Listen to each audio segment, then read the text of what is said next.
August 6, 1945, began like any other day in Hiroshima. The sky was clear. Children walked to school with their satchels. Workers made their way to factories and offices. Street vendors opened shop, unaware that this morning would never become afternoon. At exactly 8:15 a.m., the silence was shattered by a searing white flash brighter than anything anyone had ever seen. In that instant, a new era began, not one defined by progress, but by annihilation. The bomb was called Little Boy, but there was nothing small about the devastation it caused. Dropped from the American B-29 bomber Enola Gay, the uranium-based weapon exploded roughly 600 meters above the city, releasing energy equivalent to 15,000 tons of TNT. The fireball incinerated everything within a mile radius. Buildings turned to dust. Steel melted. The very air became fire. Tens of thousands of people vanished in an instant. Those closest to the epicenter were vaporized, leaving behind nothing but shadows scorched onto stone. Others were burned alive, their skin hanging from their limbs like rags. Survivors stumbled through the wreckage, naked, bleeding, blind, uncomprehending. Children screamed for parents who no longer existed. Mothers cradled the charred remains of infants. A city that had teemed with life just seconds earlier was now a graveyard without graves. But the horror did not end with the blast. Radiation began its silent work, poisoning those who had survived the initial explosion. Some died within days from burns and internal bleeding. Others lived for weeks or months, only to succumb to leukemia, organ failure, or secondary infections. The people of Hiroshima were not just killed, they were erased, tortured, and transformed into living reminders of humanity's darkest capability. And yet, even in the midst of such devastation, the world watched with awe. Newspapers proclaimed the bombing a victory. President Truman declared it the greatest achievement in history. Few at the time paused to ask, what really happened to the bodies? What became of the people caught in the fiery heart of this new weapon? How did they die, and how did those who survived continue living? This story is not just about the bomb. It is about the people beneath it. The fathers, daughters, students, postmen, artists, ordinary individuals turned into statistics. It is about the silence that followed the explosion, and the voices that eventually broke through that silence to demand remembrance, justice, and peace. In this video, we go beyond the mushroom cloud and the headlines. We will explore what really happened in Hiroshima, on the ground, in the hospitals, in the years that followed. We will trace the path from scientific curiosity to global catastrophe and confront the cost of humanity's most powerful weapon. This is not a story of war. It is a story of lives ended, lives changed, and lessons still unlearned. The atomic bomb dropped on Hiroshima on August 6, 1945, did more than end tens of thousands of lives. In an instant, it marked the moment humanity crossed an irreversible threshold. Until that morning, no one had ever seen the sky turn white with fury. No one had ever watched entire neighborhoods vanish in a blink, or heard the screams of people who were already dying before they could understand what had happened. But after 8:15 a.m., the world was no longer the same. Hiroshima was not just a target. It became the first city in history to be consumed by a single weapon of such monstrous power that even those who created it recoiled at what they had done.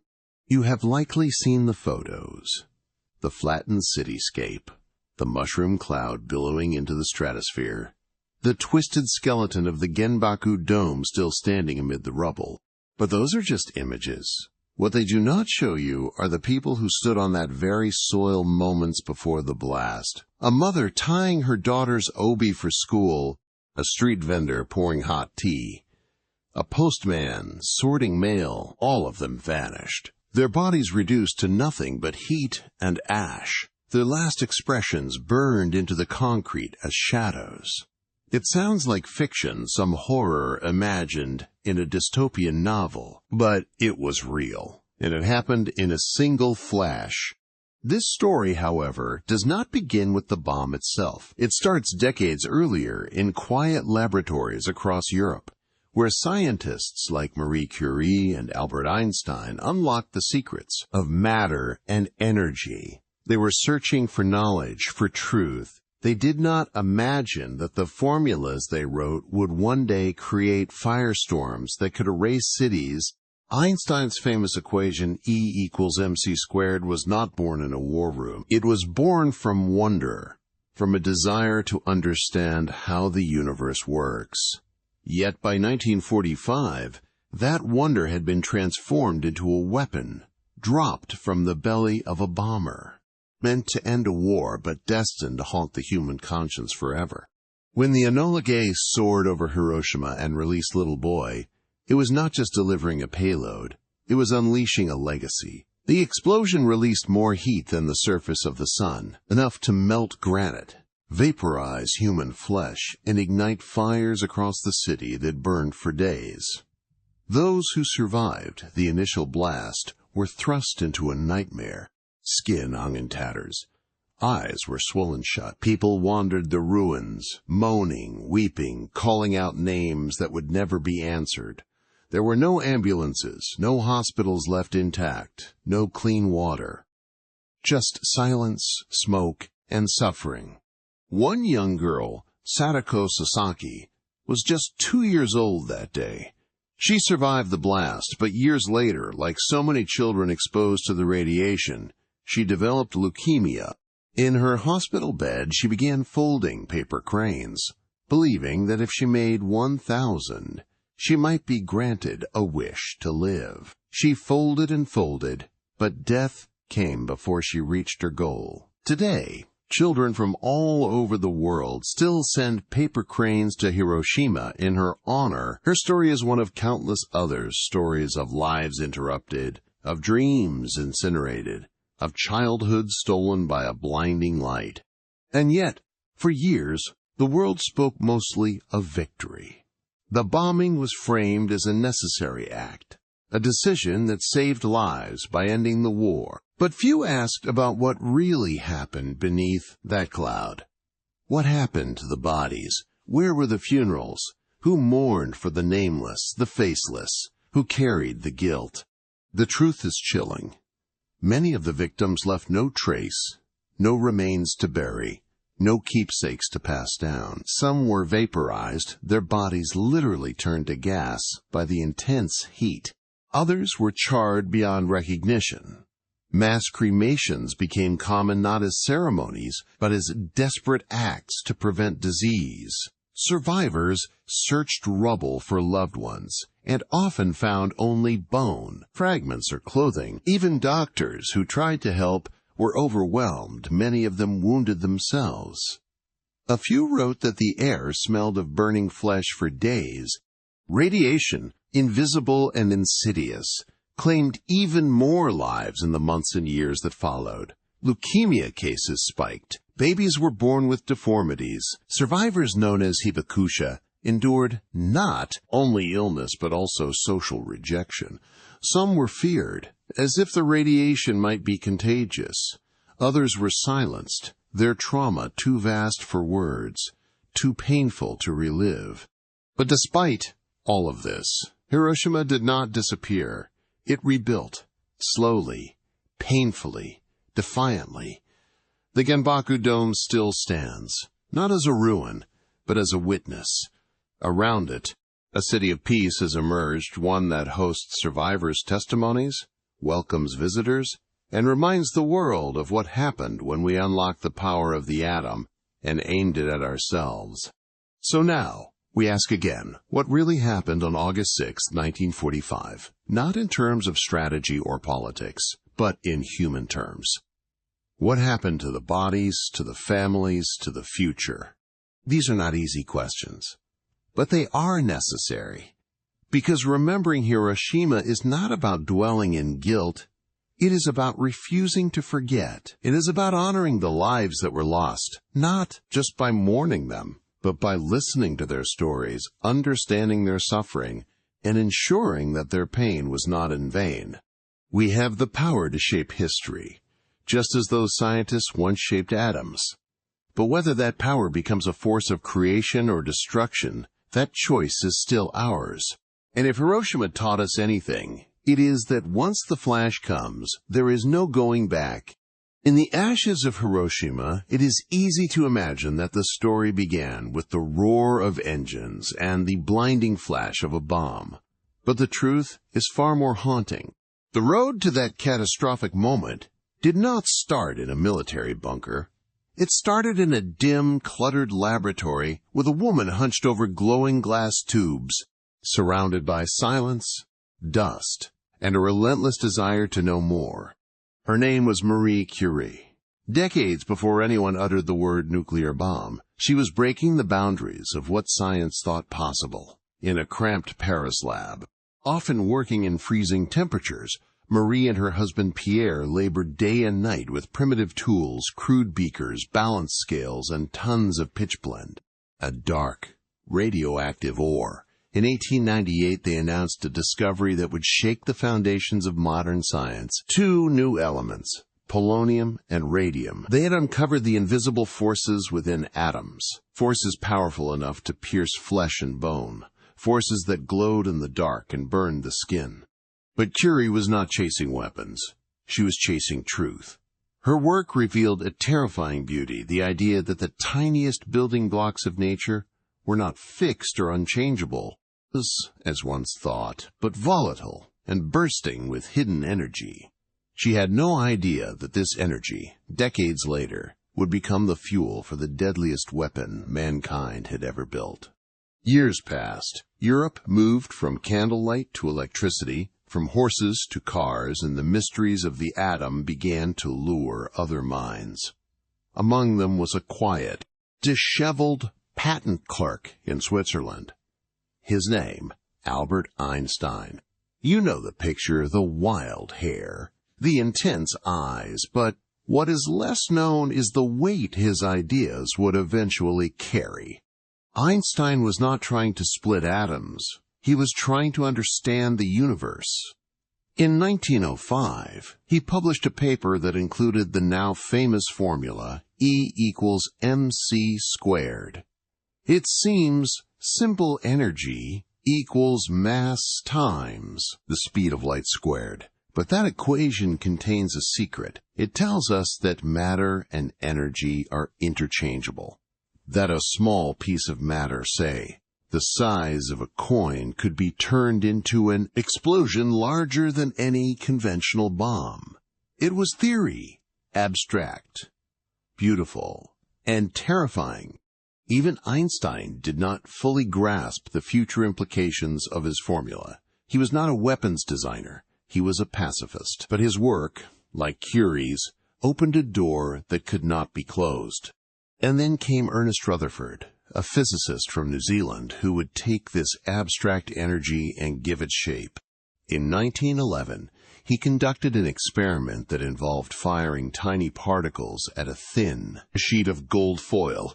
What he found changed everything. Most particles passed through untouched, but some bounced back, as if hitting something solid. He had discovered the nucleus, the dense core of the atom. Suddenly, scientists understood, atoms are not just empty space. They contain concentrated power at their center. The pieces were coming together.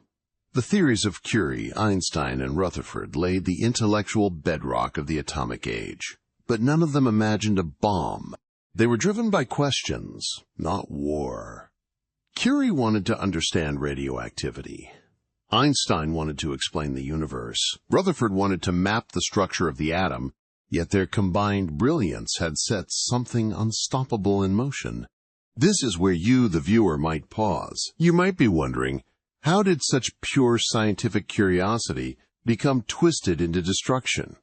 How did ideas meant to explore nature end up incinerating a city That is the tragedy and the warning of this story. Science does not decide how it is used. People do.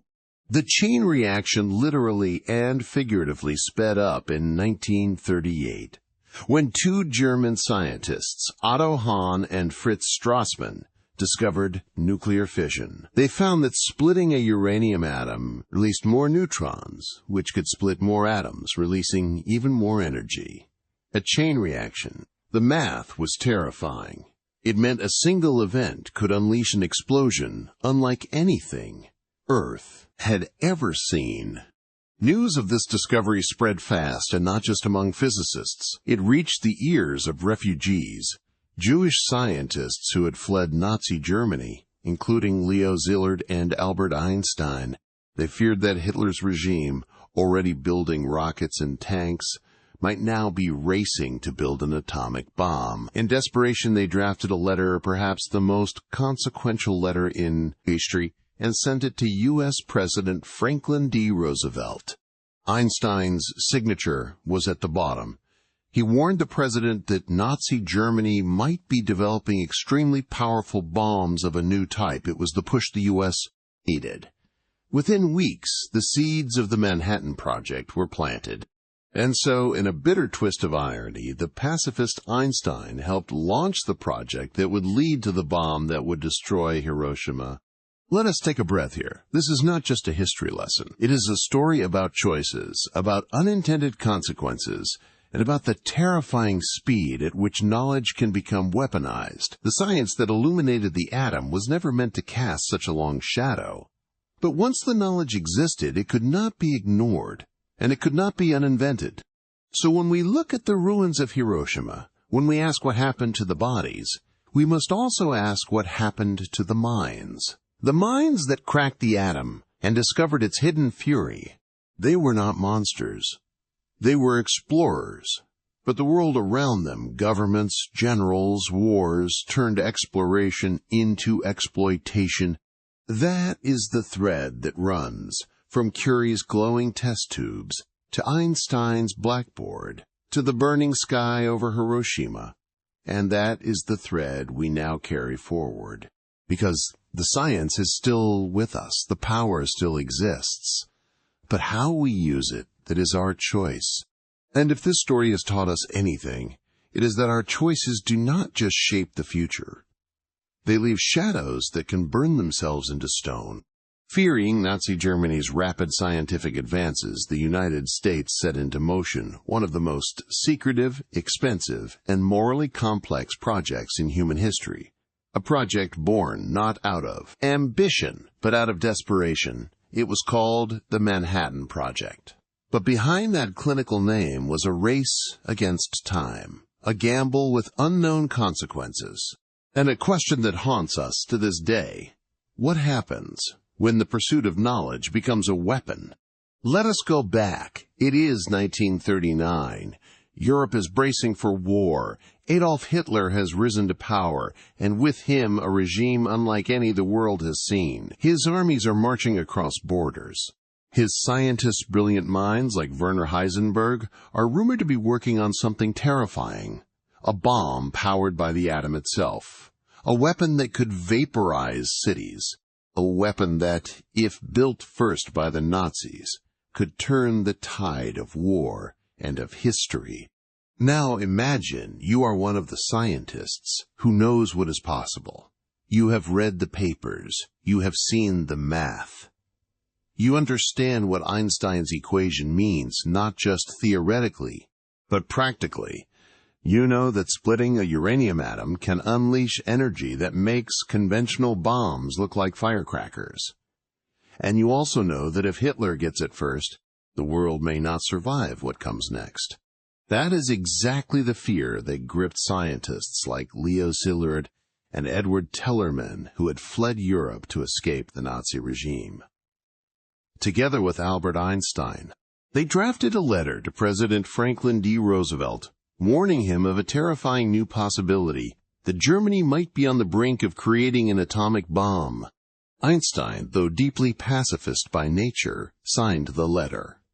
He knew what was at stake. His simple, elegant formula, E=mc², had become the foundation for a technology so destructive it defied imagination. The letter arrived in Roosevelt's hands in October 1939, and it changed everything. Within weeks, the United States began pouring resources into a classified scientific endeavor unlike any before it. They called it the Manhattan Project, not because it was centered in Manhattan, but because the original office was located there. In truth, the real work would stretch across the entire country's secret labs in Los Alamos, sprawling facilities in Oak Ridge and Hanford, and hundreds of hidden locations where the line between science and secrecy blurred. But here's where the story becomes truly human. The people working on the Manhattan Project were not faceless government agents or mad scientists. They were teachers, students, immigrants, poets, pranksters, lovers. Many did not even know what they were building. Imagine being a machinist or a chemist, told only what you need to know, working long hours under armed guard, your mail censored, your phone tapped, your letters home edited to remove any hint of your surroundings. And for those who did know men like Robert Oppenheimer, Enrico Fermi, Richard Feynman, the burden was almost unbearable. They were not just creating a new kind of bomb. They were creating the end of the world. And they knew it. In quiet moments, they whispered fears to each other. What if it did not work? Worse, what if it did? Oppenheimer, a brilliant physicist and lover of Sanskrit poetry, once read a passage from the Bhagavad Gita aloud after witnessing the Trinity test, the first successful detonation of an atomic bomb in the New Mexico desert. "Now I am become death," he said, "the destroyer of worlds."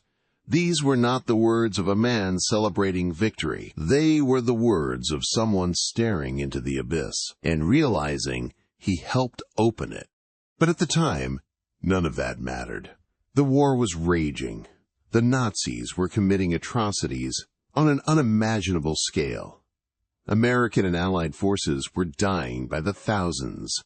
The pressure to end the war and end it quickly was crushing. The logic was brutal. If this weapon could force Japan to surrender, if it could prevent a full-scale invasion that might cost millions of lives, then maybe it was worth it. Maybe, just maybe, the horror could be justified. And so the scientists worked. They calculated, tested, revised. They built 2 bombs, Little Boy, powered by uranium-235, and Fat Man, powered by plutonium-239. Each was a marvel of engineering, the product of thousands of minds, millions of hours, and a moral cost that no equation could ever measure. By mid-1945, Germany had already surrendered, but Japan fought on. President Harry Truman, now in command after Roosevelt's death, was briefed on the bomb at the Potsdam Conference. There, in a garden conversation with Churchill and Stalin, he made a decision that would shape the future of humanity. The bomb would be used. Hiroshima was chosen as the target. On August 6, 1945, the Enola Gay lifted off from Tinian Island. Inside its belly was the culmination of 6 years of secret work, billions of dollars, and the hopes and fears of the world's brightest minds. At 8:15 a.m., Hiroshima became a furnace. But here's the question we must ask, even now. Did the Manhattan Project succeed, or did it fail? It succeeded in ending the war, but it failed to contain the nightmare it had unleashed. The scientists had won the race, but at what cost? They did not just beat the Nazis to the bomb. They brought the entire world to the brink of annihilation. Today, we still live in the shadow of that moment. The nuclear age was born out of fear, fueled by genius, and delivered by fire. And the bodies left behind in Hiroshima, bodies turned to ash, to bone, to memory, are a permanent reminder that knowledge alone is not power. It is what we do with it that defines us. So the next time we marvel at scientific breakthroughs, the next time we celebrate discovery, let us also remember the Manhattan Project. Not as a triumph or a tragedy, but as a warning. Because science gave us the power to split the atom, but only humanity can decide what happens next. It was still dark when the men gathered in the desert. July 16th, 1945. A silence hung over the scrub land of Alamogordo, New Mexico. Not the calm of peace, but the tense stillness before something irreversible. For months they had worked in secrecy, pulling theories from chalkboards and bending them into deadly reality. And now it was time. The moment of truth. The first atomic bomb in human history was sitting atop a 100-foot steel tower, waiting for the signal. They had given the test an innocuous name, Trinity, but no one was fooled. They knew this was not just a test, it was the crossing of a threshold. The scientists stood behind thick walls of concrete and miles of desert, but it did not feel safe. How could it? Even they did not fully understand what would happen. Would it work? Would the reaction sustain itself? Could it ignite the atmosphere and set the sky on fire? These were not just wild guesses. They were actual calculations. Discussed, debated, feared. They had cracked open the atom, but now the atom would answer back. J. Robert Oppenheimer, the leader of the Manhattan Project, watched with hollow eyes. The man who had spent years rallying brilliant minds around this dark ambition now stood in the hush of dawn, wondering what he had truly built. Around him were men like Enrico Fermi and Richard Feynman, geniuses, pranksters, visionaries, each holding their breath. They were not soldiers. Most were not even patriots. In the traditional sense, they were scientists driven by urgency, by the race against the Nazis, by the unbearable possibility that evil might get there first. And now, their creation, their monster, was about to wake up. At exactly 5:29:45 a.m., the desert lit up like a second sun, a white light so blinding it cast shadows miles away. Then came the shock wave, a thundering roar that rolled across the plains and punched the air out of every chest. Men ducked for cover, though they were miles from the blast. The steel tower was gone, vaporized. The ground turned to glass. The cloud climbed higher and higher, stretching into the heavens like a signal flare to the gods. Mankind had arrived at the gates of destruction. There was awe, there was silence, and then there was horror. Oppenheimer later recalled a line from the Bhagavad Gita, "Now I am become death, the destroyer of worlds." He did not say it out loud that morning, only in reflection, when the images refused to leave his mind. What they had done was not just science. It was mythology made real, fire from the heavens, power stolen from nature. And it worked. My God, it worked. But what happens when something works too well? That was the question haunting everyone as they watched the mushroom cloud twist in the sky. The Trinity test did not just confirm the bomb's destructive power, it forced everyone to confront what that power meant. The ground was scorched, the animals nearby were dead, the steel tower had melted like wax. And this was just a test, a demonstration, controlled, calculated. What would happen when the real bomb fell on a real city, filled, not with test dummies, but with mothers, children, students, and strangers? Back in Washington, the news reached President Truman. The message was clear. The weapon worked. The race was over. The U.S. had beaten Germany, even though the Nazis had already surrendered by daddy now. But Japan still fought on, and Truman saw the bomb as a key to ending the war without a full-scale invasion, a campaign that would cost hundreds of thousands, maybe millions, of lives. That was the logic, cold, mathematical, military. The bomb could save lives by ending the war. That is how it was framed. But it was the Trinity test that made that option real. The scientists returned to Los Alamos in a daze. Some cheered, some drank, some wept. The weight of the future was suddenly very, very real. And they knew that what came next would change everything. So here's the moment where the story starts to shift. Because up until now, this had been a race, a scientific puzzle, a theoretical chase with a monstrous finish line. But once the bomb worked, once the Trinity test turned the desert into an inferno, the Manhattan Project stopped being a hypothesis. It became a decision. And that decision was Hiroshima.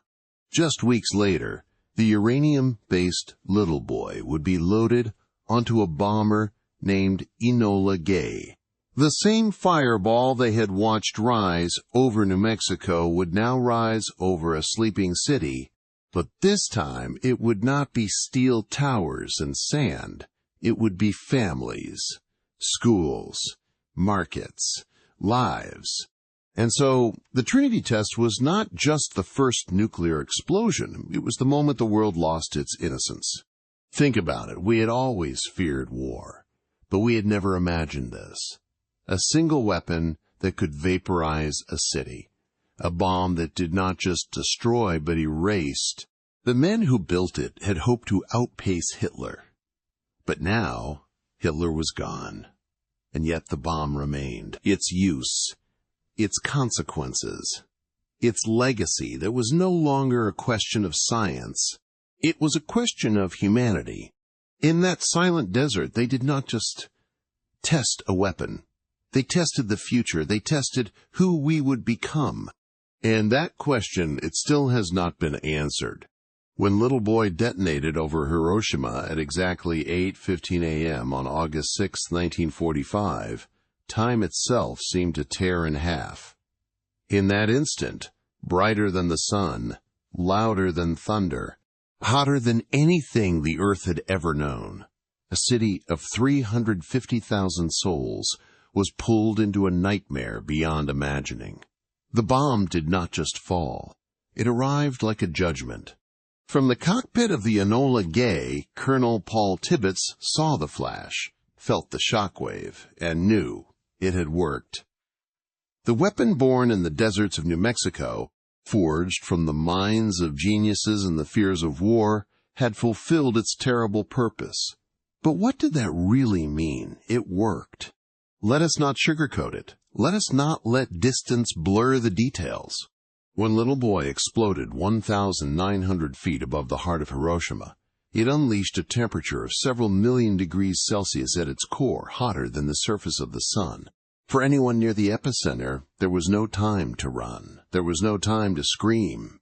People did not burn, they vanished. Bodies turned to shadows, imprinted on stone steps. Bridges and walls, the last moment of their existence, frozen in a flash. Human beings, reduced to silhouettes by the intensity of heat and light. Think about that. Not just death, erasure. And it happened in silence. Not because it was quiet, but because it was too fast. The light reached them before the sound did. Imagine standing there. Just a regular morning. You might be heading to school, to work. Maybe you are pouring tea, or adjusting your bicycle. You feel the sun rising behind the clouds. And then nothing, just white, blinding, consuming white. The kind of light that does not illuminate but annihilates. The epicenter, once bustling with life, became a crater of ash. Steel melted, concrete blistered, trees ignited like paper, roof tiles fused into glass. It was not just destruction, it was transmutation. Everything became something else. The city did not collapse. It ceased to exist. And here's where the story becomes unbearable. The people farther from the center did not die instantly. They survived the initial flash only to be caught in a firestorm. The shock wave arrived seconds later, leveling homes, tearing limbs, flinging debris like bullets. Fires erupted across the ruins. Survivors stumbled out, their skin peeling, eyes blinded, clothes incinerated. Some had their kimonos burned into their flesh in intricate patterns. Others held the charred remains of loved ones, not yet understanding that they were already dying themselves. Radiation was the invisible killer. It soaked the land, the rivers, the people. It clung to everything. Those who rushed in to help, who carried water to the wounded, or pulled strangers from rubble, were poisoned in the process. Children wandered, crying for mothers who had been vaporized. Black rain began to fall heavy with radioactive soot, ash, and dust. It coated skin and filled lungs, marking those who thought they had escaped. Even the buildings we remember, the skeletal dome that still stands today, survived not by chance, but by angle. The blast came almost directly overhead, pushing the pressure downward.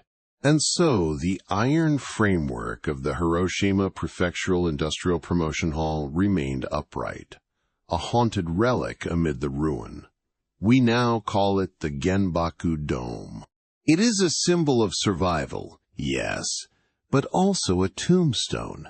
What happened in those first seconds after the bomb fell cannot be told with numbers alone. Yes, about 70,000 people died instantly.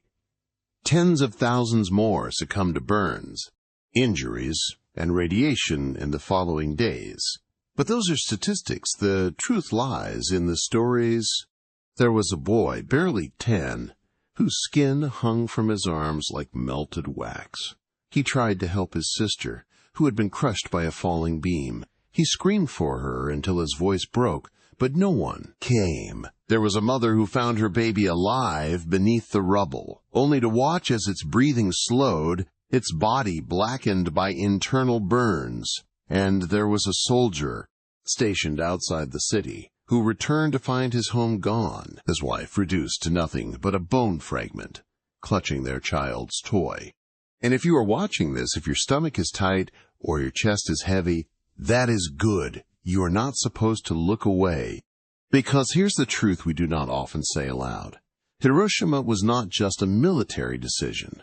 It was a human decision. And its victims were not soldiers. They were families, teachers, artists, shopkeepers, children. Some historians argue it saved lives, avoided a land invasion that could have killed even more. Others call it a war crime cloaked in strategy. But no matter where you fall, the bodies tell the story. The skin melted, the lungs scorched, the children crying black tears, and the shadows, those shadows etched into stone, still remain. They are not metaphors. They are literal imprints of people who once existed. A man on the steps of a bank, a woman carrying water. Gone in a flash, but not forgotten. Now you might ask, why dwell on this? Why show the horror? Because forgetting it is worse. Because somewhere in the noise of politics, power, and progress, we forget what these weapons do, not to cities, but to people. Hiroshima was not a chapter that closed. It was a warning. Today, we live in a world where the fire of the atom still burns quietly beneath the surface. Thousands of nuclear warheads sit ready across the globe, each capable of making Hiroshima look small. We call it deterrence. We call it balance. But let us call it what it really is, a shadow we still live under. So the next time you see the Genbaku Dome, the next time you hear the word Hiroshima, do not just think of war or history books. Think of that mother, that boy, that shadow on the wall. Because the bomb did not just incinerate a city, it incinerated our illusion of control. And those who forget that, shaksana, are doomed to repeat it. They never saw it coming. One moment, the city stirred awake to the soft rhythm of morning school children tying their shoes, shopkeepers raising shutters, a woman folding laundry on her balcony, and the next, a blinding flash shattered the sky. It was not thunder. It was not even lightning. It was something far more monstrous. A second sun had risen above Hiroshima, and in less than a heartbeat, everything changed. At the very heart of the blast, what scientists later called Ground Zero, there were no bodies to recover, no blood, no limbs, no signs of a struggle. Just absence, a terrible emptiness where life had been only seconds before. People were vaporized where they stood. Vaporized. That word is too soft for what really happened. These were human beings, full of memories, laughter, love, reduced to carbon shadows. On the steps of the Sumitomo Bank, etched into the stone, was the outline of a man sitting, perhaps waiting for it to open. His body absorbed the energy, his bones flashed into flame, and all that was left was the ghost of a posture, a trace of life burned into granite. And if you are thinking this sounds impossible, surreal it was. That is the terror of it. The heat at the center of the blast reached several million degrees Celsius. Imagine standing beside a volcano at the moment it erupts, only faster, hotter, and everywhere at once. Skin did not just burn. It evaporated. Eyeballs dried up. Blood boiled. Even buildings were not spared. Concrete peeled like fruit skin. Iron beams bent as if made of wax, and roof tiles melted into glass. But not everyone was that close. For those a little farther from the epicenter, fate was even crueler. If the blast did not kill you outright, it mangled your body and left you in agony. Skin blackened and sloughed off like wet paper. Children screamed, their clothes incinerated, their hair gone, eyes swollen, shut. Entire families staggered through the streets, barely recognizable, their flesh hanging in strips, their bodies bloated with burns and blisters. Some were burned so deeply that their flesh fused with the debris they were trapped under. They were alive. They were conscious, and they begged for help that could not come. Witnesses recall an eerie silence, broken only by moans, the crackle of fire, and the flapping of birds that would never fly again. One survivor described walking through the ruins and seeing what looked like statues, people frozen in place, eyes wide, mouths open, their skin turned to ash. When touched, they crumbled. And, as if that was not enough, if you had somehow survived the flash, the heat, and the shockwave, something even worse awaited. Radiation. Radiation is invisible. It has no scent, no sound. It does not sting or burn when it enters your body. But once it is inside, it begins to dismantle you cell by cell, organ by organ. Within hours, people began to vomit. Some fainted. Others developed rashes that turned into sores. Hair fell out in clumps. Blood seeped from gums and pores. They did not know why. The concept of radiation sickness was foreign then. Doctors were helpless. Even drinking water became dangerous. Rivers and wells were poisoned with radioactive dust, the infamous black rain that fell from the mushroom cloud carrying soot, ash, and death. And there were no hospitals left. They had been flattened. Nurses and doctors who should have helped were among the injured or dead. Supplies were buried under rubble. The few physicians who remained worked with trembling hands and open wounds of their own, trying to save lives with no anesthesia, no antibiotics, and no hope. Take the case of Sumiteru Taniguchi, a teenage postman who had been 3 kilometers from the epicenter. The heat seared his back so badly that his shirt melted into his skin. For months he lay on his stomach, unable to move, his flesh rotting slowly as maggots bred in the open wounds. He survived, not miraculously, but agonizingly. His life became a testament not just to endurance, but to the price of human ambition unchecked. And still people kept dying, not just days later, not just weeks later, but months, years. The bomb planted seeds inside them: leukemia, tumors, strange fevers.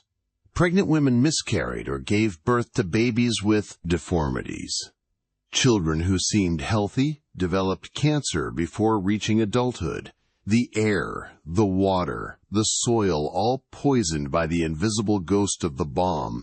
Even generations later, survivors Hibakusha carry physical and psychological scars, a lifetime of stigma, and the quiet knowledge that their bodies still hold fragments of that morning. And yet, it was not just the physical toll that made this horror unforgettable, it was the silence afterward. The world did not know. For weeks, Japan's surrender overshadowed the suffering. Photographs were censored. Eyewitness accounts were buried. Even those who lived through it often struggled to speak, unsure how to describe what defied language. So why should we, decades later, revisit this pain? Why should we look into the horror of vaporized bodies and radiation sickness? Because the lesson is not in the weapon. It is in the wounds. The bomb was designed to end a war, but in its detonation, it exposed something deeper: the limits of human morality under pressure, the arrogance of knowledge untempered by wisdom, and the fragility of life itself. Hiroshima was not just a target, it was a city, a home, a heartbeat. The shadows left on stone are not just chemical burns, they are warnings. We live in a world that still holds thousands of nuclear warheads, each one far deadlier than Little Boy. We walk through our lives forgetting that such power still exists, just waiting. And if we do not remember Hiroshima, if we do not remember what happened to the bodies, to the voices, to the silenced dreams, then we risk repeating it. So look closely, not at the bomb, but at the aftermath, at the people, the vaporized, the burned, the broken, the survivors, because only by honoring their truth can we prevent another morning like August 6, 1945. They were just children. When the bomb fell, Sadako Sasaki was only 2 years old. She had no idea what had happened. One moment, she was safe in her home in Hiroshima, and the next, her world was fire. Her house, her neighborhood gone. Her grandmother ran to carry her to safety but never returned. They found nothing, not even bones. But somehow, Sadako lived. She grew up in a city reborn from ashes, buildings rising again, markets reopening, laughter slowly returning to schoolyards. For a time, life seemed almost normal. She was bright, cheerful, full of energy. She loved to run. Her favorite event was the relay race. She was fast, and her classmates always picked her first. It seemed as if the nightmare of 1945 had passed her by. But the bomb does not forget. 10 years later, she collapsed during a school race. The diagnosis was cruel: leukemia, what survivors quietly called the atomic bomb disease. Doctors told her parents she might have a year to live. She did not cry. She did not even ask why. Instead, she held on to a story, a Japanese legend that promised if you folded 1,000 paper cranes, the gods would grant you a wish. Sadako began folding. Even as her body weakened, her fingers kept moving delicate folds, bright colors, one crane after another. Some were made from medicine wrappers, others from discarded paper. Her wish was simple: to live. Or, if she could not, to help bring peace to a world where no child would ever have to face what she was facing. She did not reach 1,000. Some say she folded 644 before her hands grew too weak. Others say she reached her goal and folded even more. The truth does not matter. What mattered was the spirit behind it. After her death, her classmates folded the rest in her honor, and the cranes kept coming, from children around the world, from people who had never known war, who had never known Sadako, but who were moved by her quiet defiance. Today, there is a monument in Hiroshima Peace Park, A statue of a young girl, arms outstretched, holding a golden crane. At its base, the words, "This is our cry. This is our prayer. For building peace in this world." Thousands of paper cranes surround it, left by visitors, year after year. Sadako's spirit lives on, not just in folded paper, but in the global movement she inspired. A child who became a symbol of peace, not because she fought a war, but because she fought to live. Then there was Sumiteru Taniguchi. He was 16 years old, a postman. On the morning of August 9th, 1945, he was riding his bicycle through Nagasaki, delivering mail just like any other day. He was 3 kilometers from the blast when that man fell. He never saw the fireball, but he felt it. The heat hit his back like a tidal wave. His shirt fused into his skin. He was thrown from his bicycle, his body covered in burns from his shoulders to his hips. He did not lose consciousness. He remembers crawling, screaming, his skin peeling off in sheets. People passed him, too horrified to help. Some looked at him and turned away. His back, witnesses later said, looked like it had melted. He survived, barely. For nearly 2 years, he lay on his stomach in a hospital bed, unable to move. Open wounds, no painkillers, no hope of skin grafts. Maggots grew in his burns. He called for death many times, but death did not come. And so, when he finally stood again, when he learned to walk, when he could breathe without wincing, he chose to do something remarkable. He spoke. For over 60 years, Taniguchi told his story to the world not with anger, but with urgency. He spoke at schools, churches, conferences, even before the United Nations. He displayed a photo of his injured back, taken weeks after the bombing. He wanted people to see what nuclear weapons do, not to cities, but to people, real people. He carried that image everywhere. It was not propaganda. It was proof. He met presidents. He stood beside activists. He called for a world free of nuclear arms, not as a politician or a protester, but as a man who had lived through what those weapons actually meant. And he never stopped. Not until his death in 2017, at the age of 88. 2 children, 2 stories, 1 message. You see, survivors like Sadako Sasaki and Sumiteru Taniguchi did not become heroes because they were extraordinary. They became heroes because they kept going. They could have chosen silence. They could have faded into history, just names on a page. But they did not. They stood fragile, scarred, and unafraid. They became bridges between generations, between war and peace, between memory and action. And through them, we remember what the headlines can't capture. Hiroshima and Nagasaki were not just strategic targets. They were homes. And the people inside them were not statistics. They were lives, small, ordinary, beautiful lives cut short or forever changed by a flash of light and the silence that followed. Sadako's cranes are still folded. Taniguchi's photo still circulates. Their voices echo in classrooms and museums, in peace summits and children's books. And their message is clear: never again. So if you find yourself standing in front of Sadako's statue one day, leave a paper crane. And if you ever see the image of Sumiteru's back burned, raw, unflinching, do not turn away. Look, learn, remember, because they did not just survive the bomb, they survived to make sure we never forget what it did. It did not end with the blast.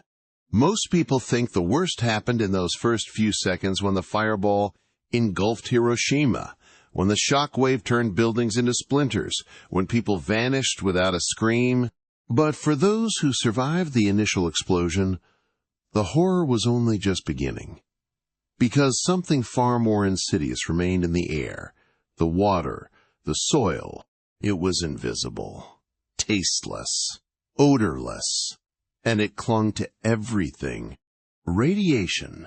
It seeped into every corner of the ruined city, and into the cells of every man, woman, and child who breathed the air or touched the ground. Survivors, many of whom thought they had escaped with their lives, would later learn that the true danger was not the heat or the flames. It was what lingered afterward. You could not see it, but your body knew. In the weeks after the bombing, people began to fall ill in strange ways. Hair fell out in clumps. Skin, already burned, turned black and blistered. Teeth loosened. Gums bled. Some bled from their eyes and ears. Internal organs began to shut down, as if the body were forgetting how to live. Doctors were baffled. There was no name for what they were seeing, at least not yet. What they were witnessing was acute radiation sickness, a disease born from particles that had embedded themselves in the very biology of the survivors. And then came the black rain. It began to fall shortly after the blast, thick, heavy droplets that streaked down the charred remains of buildings and coated the skin of the desperate people below. They were thirsty, their lips cracked and burned, so they caught the rain in buckets. Some drank it. They did not know it was toxic. They did not know it carried radioactive soot, ash, and dust fallout from the mushroom cloud that had risen 9 miles into the sky. What they thought might save them was, in fact, sealing their fate. Over time, a pattern emerged. Cancer rates began to climb not just among those who were injured, but among those who had seemed healthy. Leukemia appeared first, especially in children. Then came thyroid cancer, breast cancer, lung cancer. The radiation had twisted DNA, damaged cells, broken chromosomes in ways no one had imagined possible. The effects were not always immediate. Sometimes the sickness came years later, slowly, quietly, like a ghost returning to collect a debt. And it did not stop with the survivors. Women who had been pregnant during the bombing gave birth to children with severe deformities. Some were stillborn. Others were born with missing limbs, underdeveloped brains, or internal organs that failed after just a few days. Some children grew up appearing perfectly healthy only to fall sick in adolescence, their bodies revealing the silent damage years too late. Even more chilling was this. Radiation had rewritten the future. Studies later confirmed that some of the survivors passed on genetic mutations to their children. It was as if the bomb had not only scarred the present, but reached forward, leaving fingerprints on generations yet to be born. And then there was the land itself. The lush greenery that once framed Hiroshima's streets turned into a graveyard of twisted trees and withered leaves. Entire forests died. Birds disappeared. Rivers were clogged with the bodies of fish that floated belly up, poisoned by the invisible particles that now saturated the water. Even insects vanished. Some scientists who visited Hiroshima after the blast described the ecosystem as eerily quiet. No birdsong, no buzzing, no signs of life in places that had once teemed with it. In the months that followed, strange anomalies were observed.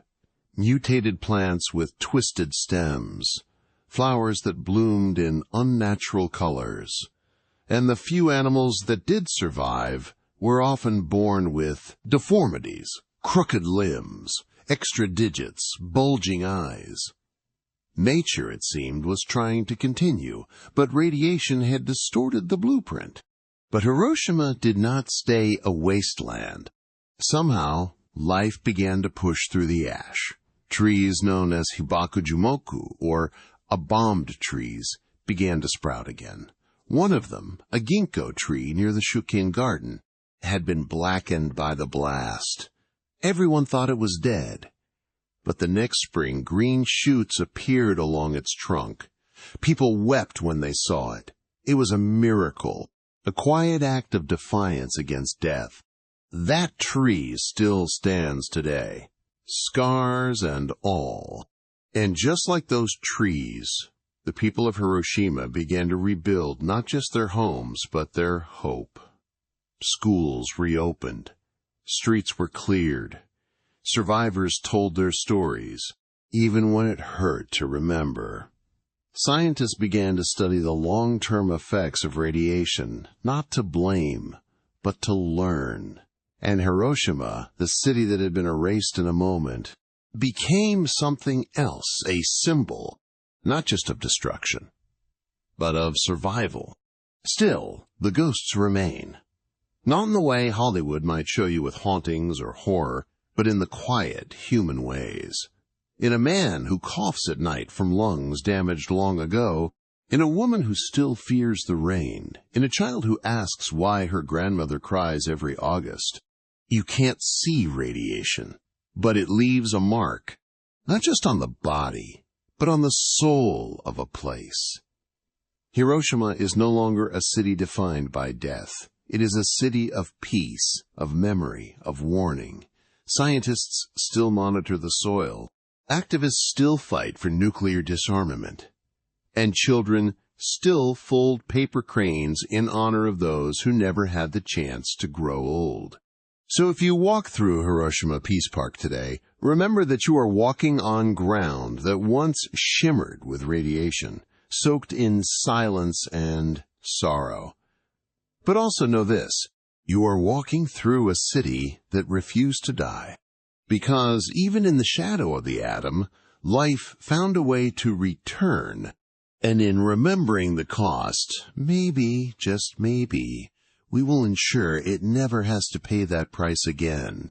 If you walk through the heart of modern Hiroshima today, you will find a city full of life trams rattling down wide avenues, children laughing in parks, blossoms blooming each spring as if to remind the world that even the most broken things can grow again. But take a few steps toward the Motoyasu River, and you will find yourself face to face with something that time has not softened. The Genbaku Dome. It stands frozen in the very moment the world changed. The building, once the Hiroshima Prefectural Industrial Promotion Hall, was one of the few structures near Ground Zero that was not completely leveled by the bomb. Everything around it was reduced to ash, to twisted rebar and fire-scorched rubble. But this skeleton of a building, its steel dome warped, walls cracked but upright somehow remained, not untouched, but unyielding. And because it stood when everything else fell, it became something far greater than brick and mortar. It became memory itself. People argued about what to do with the ruin. Should it be demolished, buried, erased like so much of the pain that followed the war, or should it remain ugly, raw, and honest?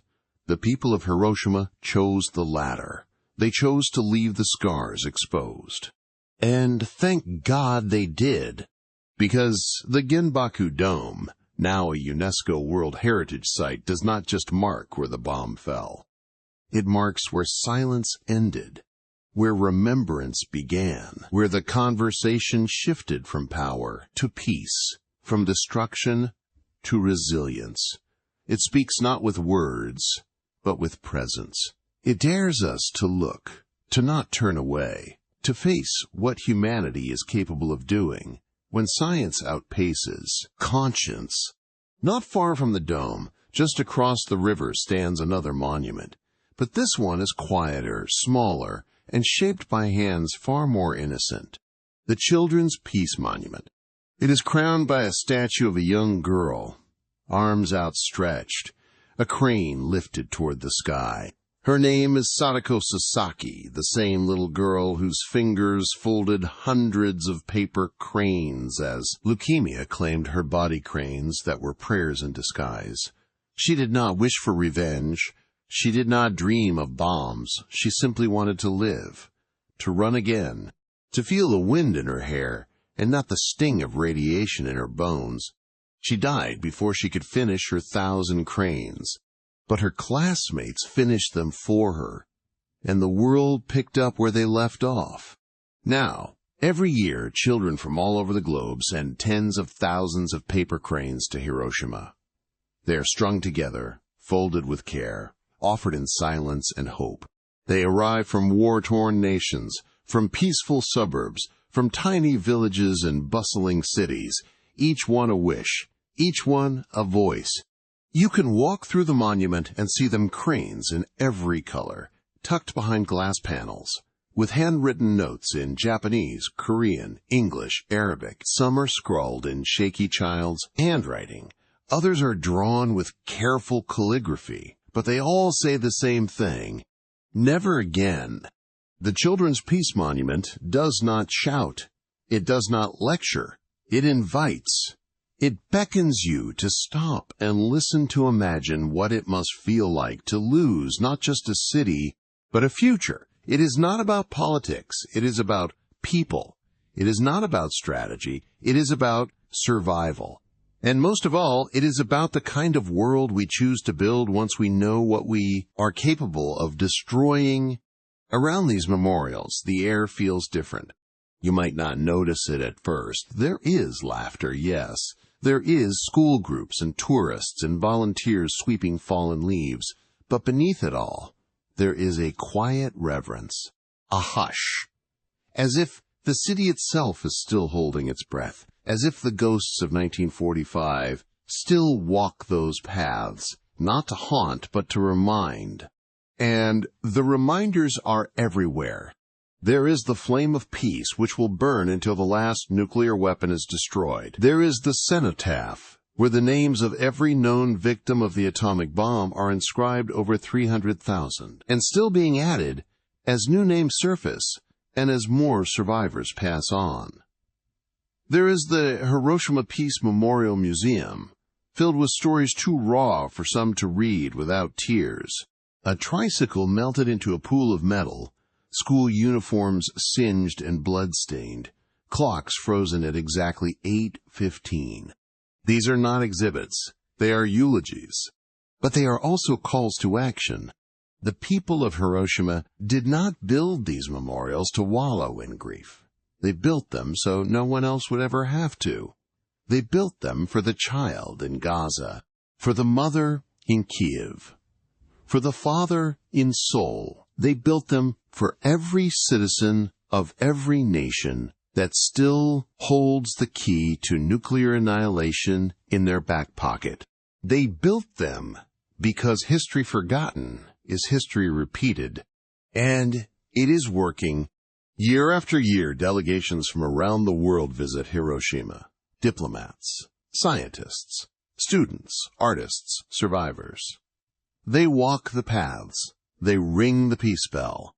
They listen to the testimonies of hibakusha, who tell their stories even when it costs them more than anyone can see. And in those moments, in that shared space between memory and meaning change, begins, one crane at a time. Because here's the truth, you can't unmake the past, but you can shape the future. So the next time you hear the word Hiroshima, do not just think of fire and ruin. Think of a child holding a paper crane. Think of a building that refused to fall. Think of a city that lost everything and chose, instead of vengeance, to build peace. The Genbaku Dome still stands, not because it is indestructible, but because its lesson is, and the Children's Peace Monument keeps growing, not because Sadako lived, but because her wish still does. And now it is ours to carry. It does not end when the bomb stops falling. It ends when we remember. Standing in Hiroshima today, among the cranes and memorials, the silence speaks louder than sirens ever could. It tells a story, one not just of destruction, but of consequence, of what happens when humanity loses its way, and of what it costs to find it again. There is a misconception people often carry, especially those born long after the war. They believe the atomic bomb was a moment, an explosion, a flash of light, a mushroom cloud rising high into the sky. But Hiroshima was never just a moment. It became a legacy. And like all legacies, it demands to be remembered, not with statistics or dates, but with names, with stories, with grief that lingers in the marrow of a city still learning how to carry it. For those who lived through it, the war never really ended. It continued in the hospital beds, in the radiation checkups, in the empty chairs at family dinners. It continued in the aching silence of parents who buried their children, and in the trembling hands of children who had no one left to call family. The atomic bomb was not just a weapon. It was a wound, and one that kept reopening with every diagnosis of leukemia, every malformed birth, every ghostly rain cloud that made people run for shelter in fear of fallout that no longer existed. And yet, the people of Hiroshima chose not to surrender to that pain. They chose to confront it every day. They built museums, not to glorify the past, but to warn the future. They told their stories not for pity, but for prevention, and in doing so, they turned sorrow into something unshakable, a plea, a warning, a promise. Never again. There is power in that phrase, but it only works if it is remembered, if it is taught not just in textbooks but in hearts, if it becomes more than a historical footnote. That is why the legacy of Hiroshima is not just Japanese. It belongs to all of us. Because if one city can be reduced to ash in seconds, then no city is safe. And if we forget what happened here, we invite it to happen again somewhere else. To someone else, that is the true terror of nuclear weapons. Not just what they can do, but how easily we pretend we will never use them again. But Hiroshima is still here. It still breathes. It still teaches. Walk its streets, and you will see not just the remnants of horror, but the resilience of hope. Schools rebuilt, families reborn, peace movements nurtured from the ashes of war. You will see Sadako's cranes fluttering in the wind. You will hear the voices of survivors aged now, many gone but preserved in recordings and transcripts, still speaking, still warning, still loving the world too much to stay silent. One survivor once said, "When I close my eyes, I still see the light, but I also see what came after, and I choose to remember both." That is the balance we must hold, to not look away from the unbearable truth, but to not be consumed by it either. The bombing of Hiroshima was humanity at its worst.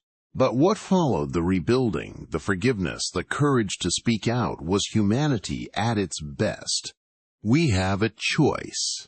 That is the message etched into every monument in Hiroshima, whispered beneath every folded crane. We are not doomed to repeat this history if we choose not to. But that choice must be active, deliberate, urgent. In 1945, peace was not chosen. It was forced, at a terrible cost. But today, we still have the chance to choose peace before the fire, before the silence, before history repeats itself not as tragedy or farce, but as finality. And so, to future generations, Hiroshima offers this, not guilt, not blame, but responsibility. The responsibility to question, to learn, to stand up when others fall silent, to recognize the humanity in every so-called enemy, to understand that war, no matter how justified, always demands payment in human lives, and that the price is always higher than expected. Because if the legacy of Hiroshima teaches us anything, it is this: war does not end when the bombs fall. It ends when we decide it is no longer an option. When we realize that survival is not the same as peace, and that rebuilding is not the same as healing, so the next time you see an image of the mushroom cloud, do not look at it with awe. Don't admire its shape or its scale. Remember what it buried and who. And when you see a paper crane folded carefully by the hands of a child, remember that it carries the weight of a prayer for peace, for safety, for a world that listens to the warnings carved in ash and silence. We owe it to those who were lost, not just to mourn them, but to protect what they never got to see. A world where peace is not an illusion. A world where Hiroshima never happens again. That is The real memorial. Not a building, not a statue, but a choice. One we still have, one we must make. Again and again,